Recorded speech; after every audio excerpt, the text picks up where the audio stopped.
ಸಾಧನೆ ಮಾಡಿದಂಥ ಮಹಿಳೆಯರ ಬಗ್ಗೆ ನಮ್ಗೆ ಒಂದೇ ಒಂದು ನೋಡ್ಬೇಕಂದ್ರೆ ಕ್ರಿಸ್ತಶಕ 11ನೇ ಶತಮಾನದಲ್ಲಿ ರಾಮಚಿಂತಾಮಣಿ ಅತ್ತಿ ಮತ್ತೆ ಬರ್ತಾಳೆ.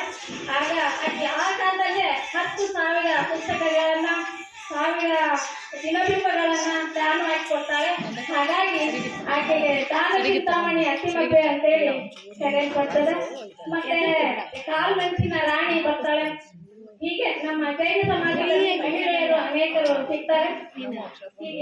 ಗೀತಕ್ಕ ಅವರೆಲ್ಲ ಕೆಲವೊಂದು ಮಹಿಳೆಯರ ಹೆಸರುಗಳೆಲ್ಲ ಹೇಳಿ ನಾನು ಮತ್ತೆ ಹೇಳಬಹುದು.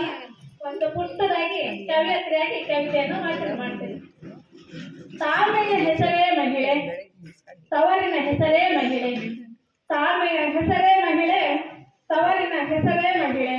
ಶುಭ್ರತೆಯ ಹೆಸರೇ ಮಹಿಳೆ, ಸಂಭ್ರಮದ ಹೆಸರೇ ಮಹಿಳೆ. ಸಂತೋಷದ ಹೆಸರೇ ಮಹಿಳೆ, ಸಂಗೀತದ ಹೆಸರೇ ಮಹಿಳೆ.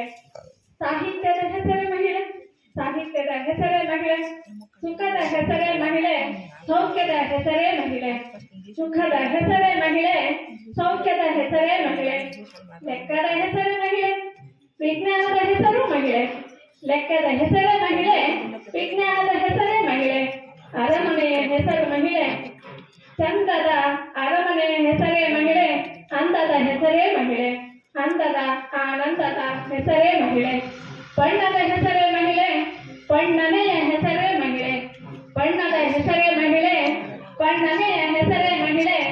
ಹೀಗೆ ಹೇಳಿದಂಗೆ ದಾನದ ಹೆಸರೇ ಮಹಿಳೆ, ದೇವತೆಯೇ ಮಹಿಳೆ.